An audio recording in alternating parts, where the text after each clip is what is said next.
Thank you for everyone for coming. There's a couple formalities we're going to have people introduced.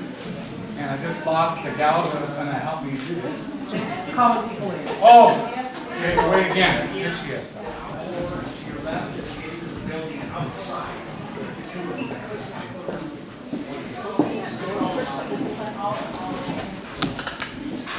Garage door open real quick. Can you push open on that button right there? There you go. Hold it down. You got rocks on the Thank you.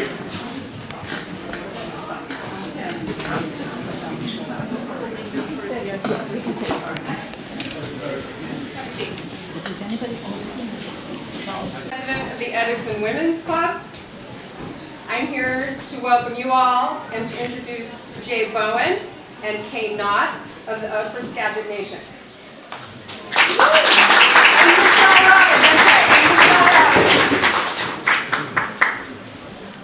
As our tradition is, as we gather together, we always ask a blessing as we gather together. So I'm going to share a blessing that Vi Hilbert gave to us, who was our language teacher, and she shared this blessing for everyone. Bulaku hasayayu, bulaku diishin, squahasistas kajichan. Washington Martin Moses Jones Chun. My name is Kay Knott. My Indian name is Squaha. I am a member of the Upper Skagit tribe, but I am also Snoqualmie and Yakima and Swinomish. Bulapu Siiyab Diishin. Tigwi Tabuthachud. Tigwi Tabuthachud. Daiha Tias Squat Chut Altia Slahale. Asquat Itu Ashudabutsi Chut Shak Siab Deishin Utigwi Tabuthachut Altia Diala Ukali Siab Uquaqua Togglechuk Uquaqua Togglechuk. And Vi says, to all of you, dear people, we give you thanks. We thank you that you are here. It is good that we can gather today together. We pray and humble ourselves before our Creator. We give thanks to all of you that are here. We help each other in this way. We help each other in this way. And when Vi talks about that we humble ourselves before our Creator, she's speaking to that our ways and your ways, there's not a better way. And we're all the same. And every time we come together, we stand up together, we are better together of all peoples. And I wanted to say, why are the native people here?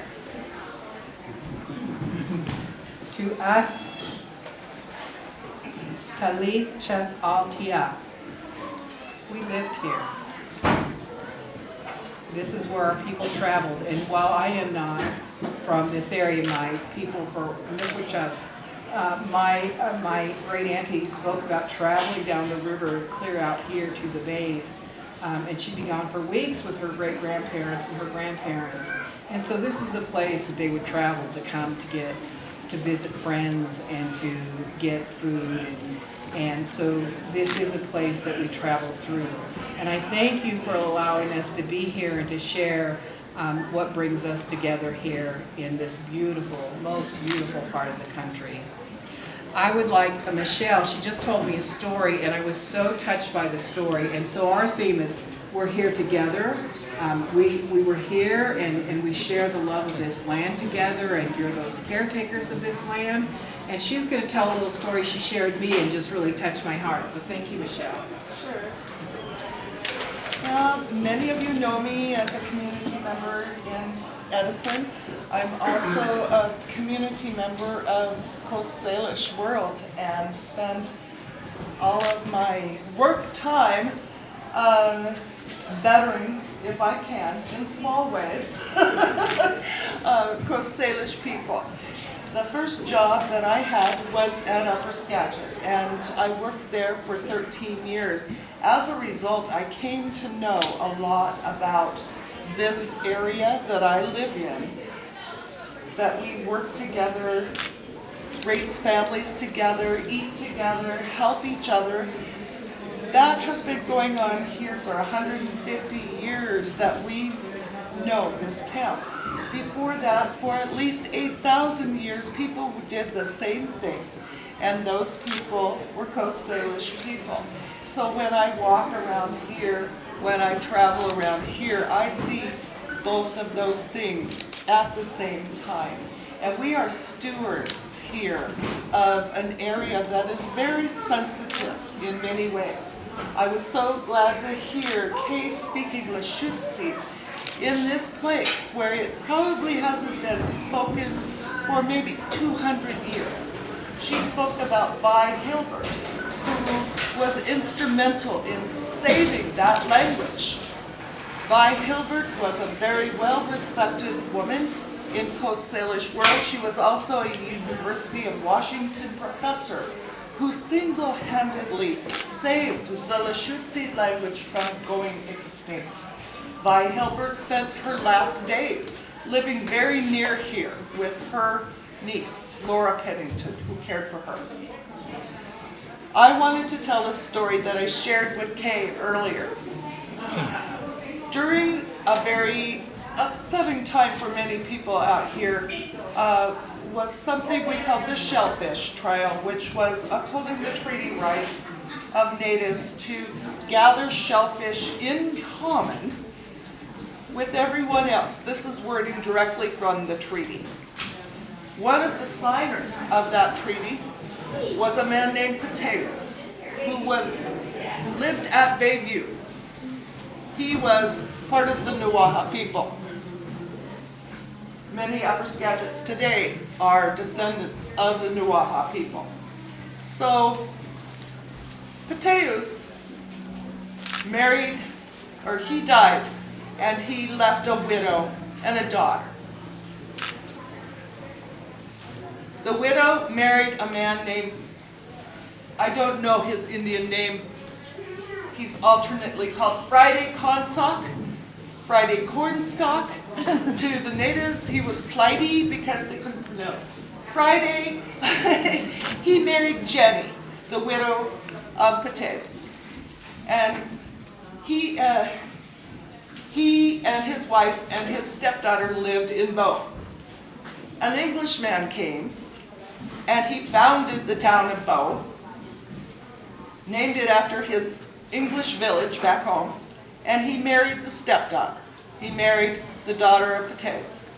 And he started a grocery store down here, kitty corner from the post office. And that was a grocery store for many, many, many years later.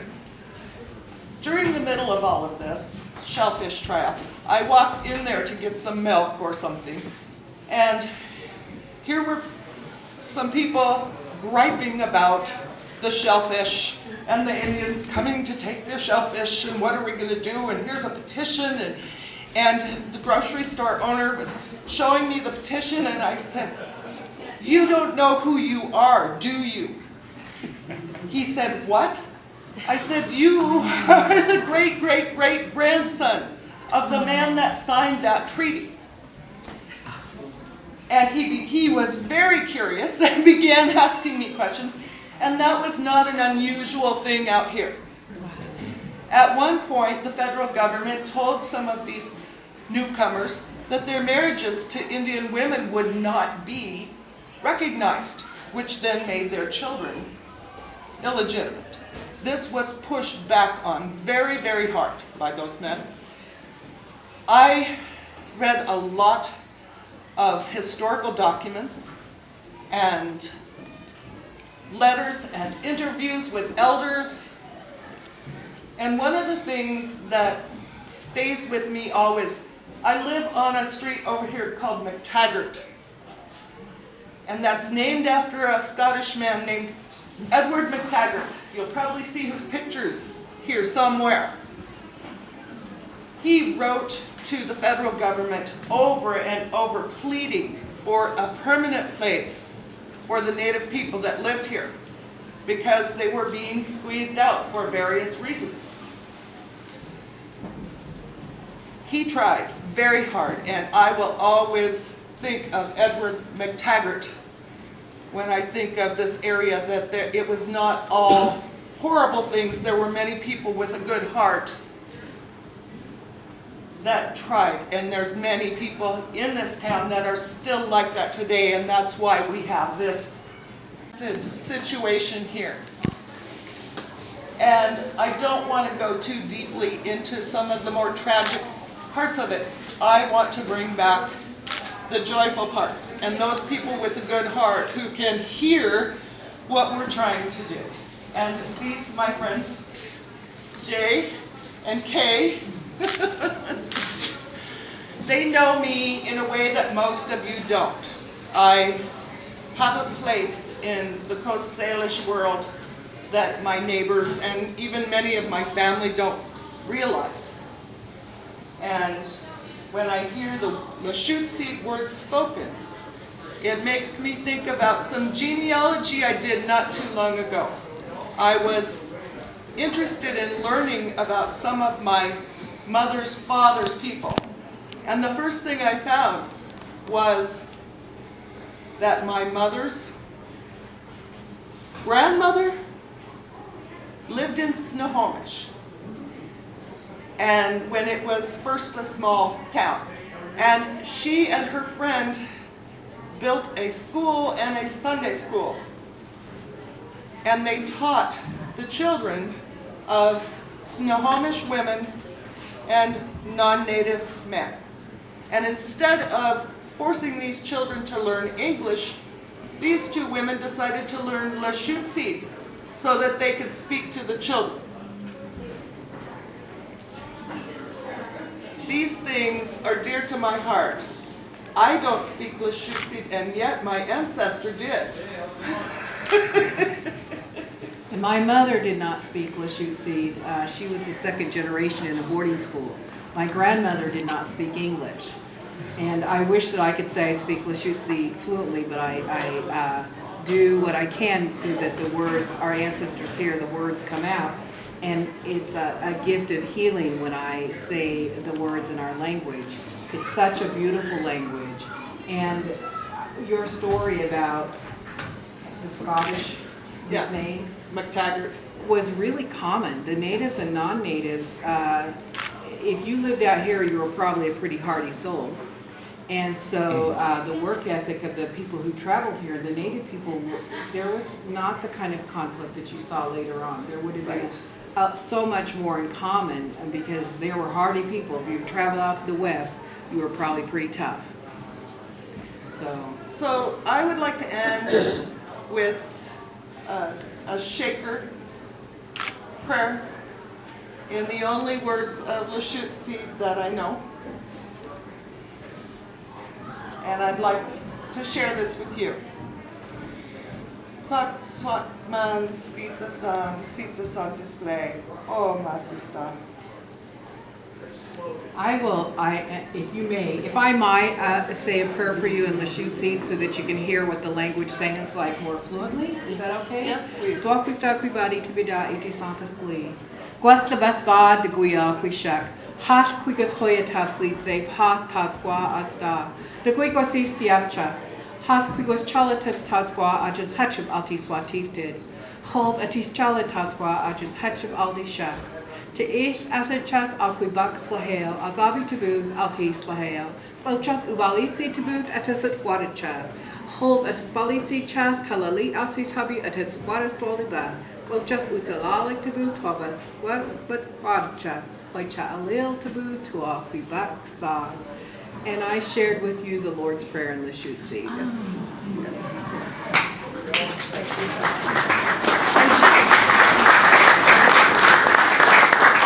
Just to end, this town is known as Edison, and it's my hometown. I love it here. Before that, it was named Duachchu. It's both. It's still both. Thank you.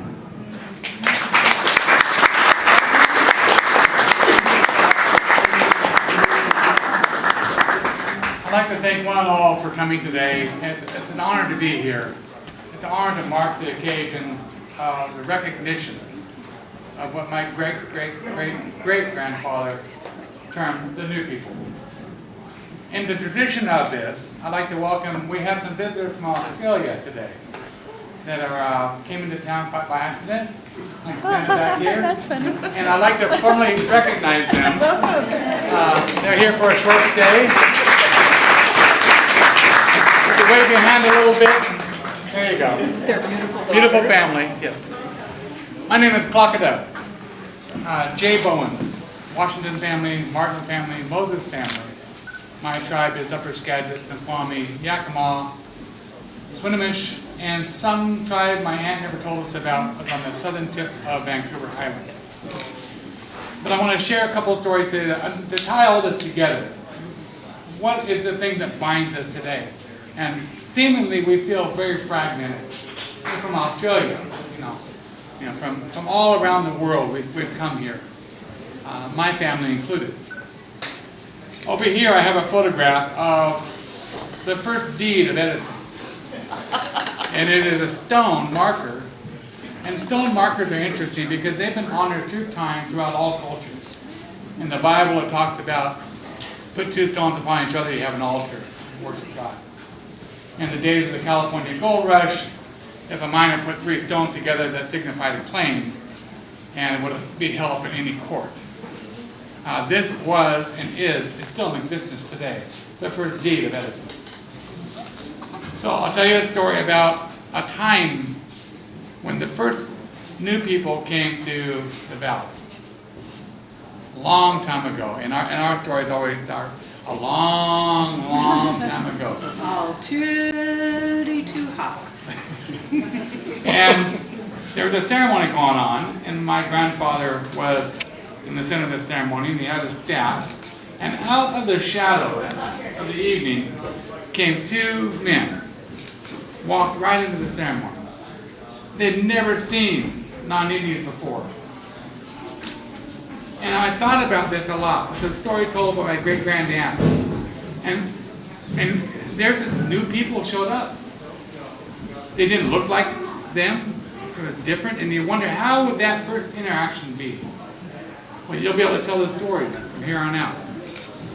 My grandfather welcomed, stopped the ceremonies, welcomed the visitors, gave them a seat of honor, and proceeded with the ceremony. But during the course of this, he wanted to prove to them what kind of people we were, what we're about. My grandfather was a very, very powerful man. I live in the shadow to this day. He had a staff much like this, and he put it in the ground. And he asked the new people, he called them the new people. That's what they're called, the new people. And they were to come over and lift it out of the ground. And they tried, this strong man, they'd always gone through a lot. And they tried and tried, and they both gave up. And my grandfather went over and picked up the staff. And then he put the staff back in the ground, and he made it start wiggling back and forth. And he motioned for the newcomers to come and just simply stop the staff. Just stop the staff. So they both came over, and both were thrown to the ground. And my grandfather went over and picked them up. And what lesson he taught that day was a lesson that we're learning today. Is, first of all, there's two peoples here. The people that were here and the new people. My grandfather had nothing derogative to say about new people. He welcomed them and gave them a place of honor. There was a mass migration of Athabascans that came through this area, the ground we walk on today. Thousands and thousands of Athabascans moved across the continent, and they ended up in New Mexico, Arizona, Utah, now called the Navajos, Dene. And they passed through here, and they made connections. There was a bit of pottery found here a while back that was definitely from the Southwest. I understand pottery real well, an artifact. And so evidently the people came through, and then they came back to visit their friends and family. Somewhere between 8 and 20,000 years our people have been here. The Navajos have come, passed through, back and forth. And if we think of this as a linear experience, the new people are part of now this thousands and thousands of year old stories of trustees of this beautiful land, and we're all brought here for the same reasons. We want the same thing. There's nothing in our drive to be here other than a home, a way of living, and friends and family. What my grandfather taught was the new people are welcome. And I did a sculpture in downtown Mount Vernon, and during the presentation, and I'll do the same thing for everybody here today. I like to welcome the new people to my family, and you're my family as my family is now. And our land is now shared with you, that our land is common.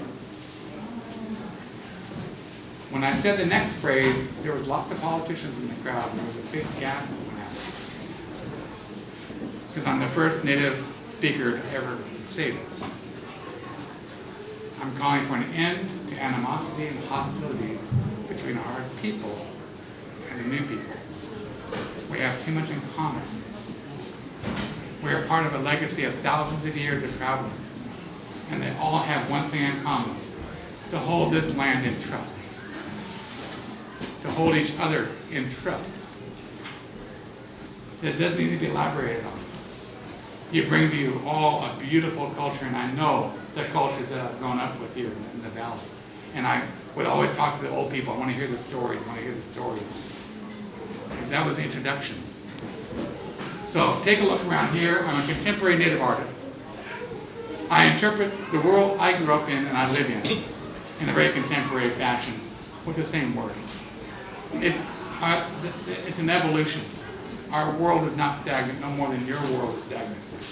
We expect our children to be growing, encompassing. So once again, in the spirit of my great-great-grandfather, I'd like to thank everyone for coming today. I'd like to thank our beautiful hosts for inviting me here today and bringing out the Native families to this area. So this would be our summer campground. Thank you very much.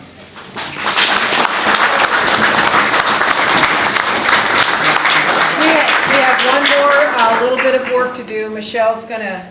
I've got one thing I got to do, and that is I'm going to close with a poem.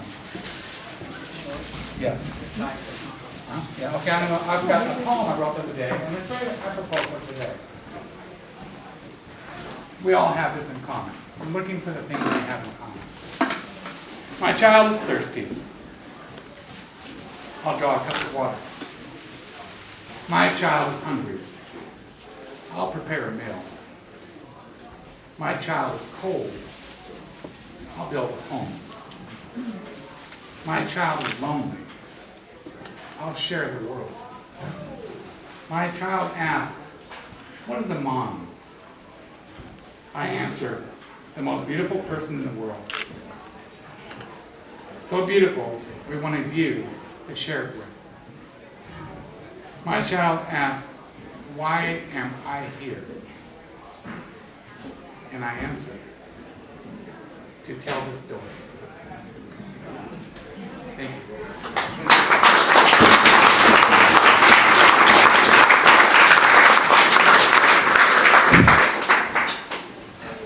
Things about Post Salish culture that is something I really like is things tend to be very formal. There's an interchange, there's a respect of each other, there's, may I come onto your territory, this is who I am, this is who my family is. Everything it tends to be very formal. And one of the things that goes along with something like we've been doing today is is to call witnesses. And I especially love that this is the first time we've done this here in Edison. And Charles has, I've asked him to call up 4 witnesses. And the reason we call you is to be witnesses from here on out that this is what happened here today. And that what happened was good. And for that, I'll give you a token payment. An honorarium. An honorarium. And this is important. This is how our history is passed down.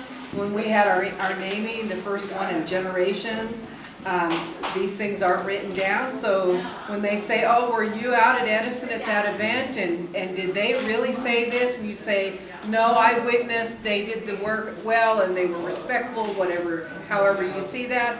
And so this is our way of keeping our history. So who are our witnesses? I would like to call Doris Robbins first to be our witness.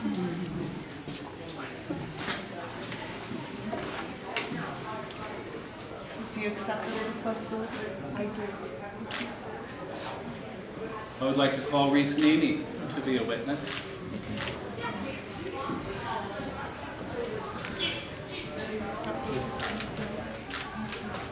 I would like to call Marty Chamberlain to be a witness.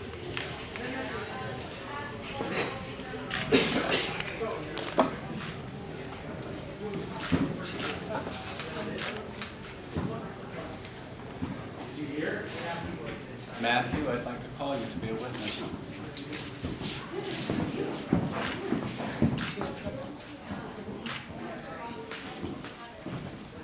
I would like to add more witnesses. I would like to call honorary witnesses, our Australian guests.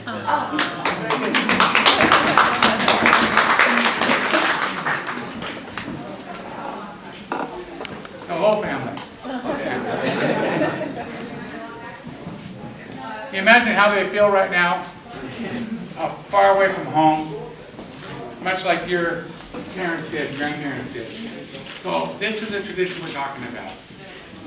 I'd like everyone to welcome them to their visit. Do you accept this responsibility?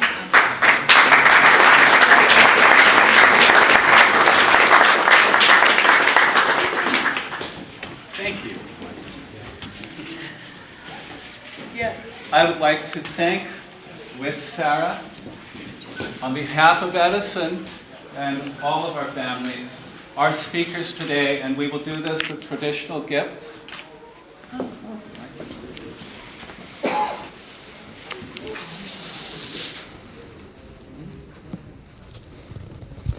Traditional gifts are usually a blanket, and today we're doing some things more. I'd like to hand this gift to Kay Knott.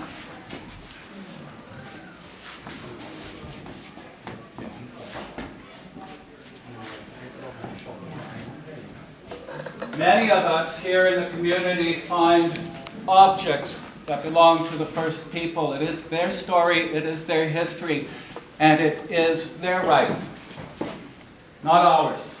And some of these come without our knowledge of the stories of the objects, but they are the keepers of these stories and these objects. And so I ask them humbly to take them from me. This is our way of saying thank you. We don't normally applaud. This is a sign of great honor and gesture. Would you like to know why we raise our hands instead of applaud? If you spoke and it was beautiful and people clapped and they know you, so they're really loud. And you spoke and you had beautiful words, but many people didn't know you, and so they politely clapped. It would always be respectful to raise our hands to show each equal honor. Again, I offer another object that's found in this area without stories. They belong to these people. I offer this with my apologies to J. Bowen.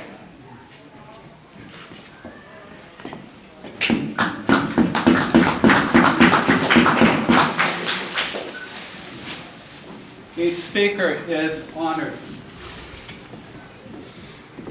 Again, This is from this area with no story.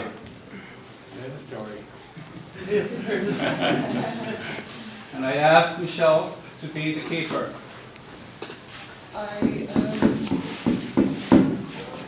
decline to be the keeper and would like to pass this on to the tribe. There's so few things, tangible things that are with the tribe and they belong with the tribe. And I have asked that people do this. And please continue to do this because it's a healing for everybody involved. So I decline to keep them all. And if anybody wants to stick around for afterwards, we'd be glad to share whatever stories, answer any questions. I'd love to have them. We thank you very much for allowing us this time. Thank you.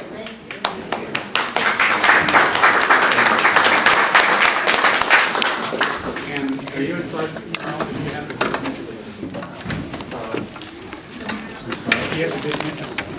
You are dismissed. Speak amongst yourselves. Many of you have family stories that come as two people share, and they are around. Please share them.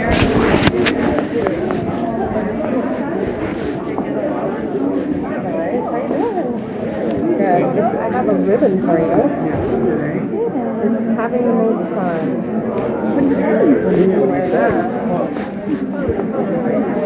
You're welcome. Enjoy your day.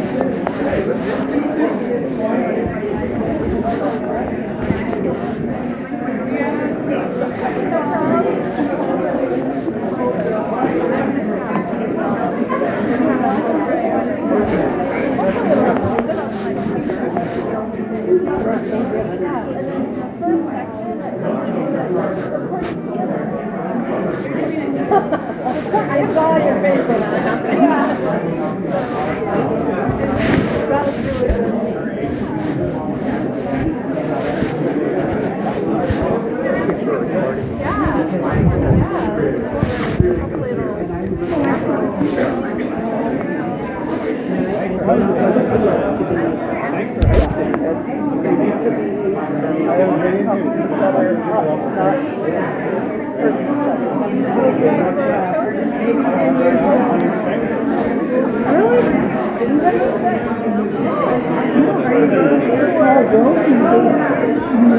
That was really good.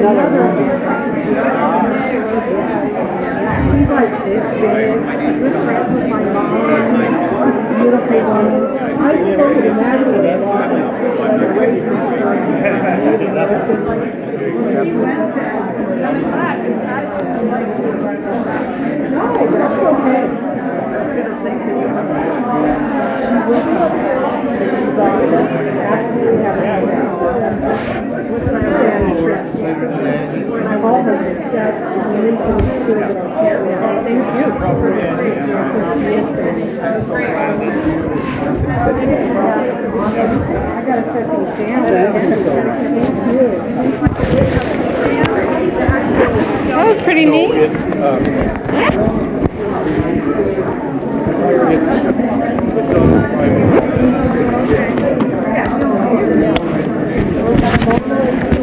Hi there. How are you doing? Senior? Yeah, I know. How's it feel? Pretty exciting. You know where you'll be good? Yeah, well, we're looking in California right now. Hopefully either Chapman or USC, but we'll see. And you're doing art? Yep, That's awesome. Not theater? maybe. Still thinking. Well, we'll have to get out to a show. Oh yeah, they'll be good this year.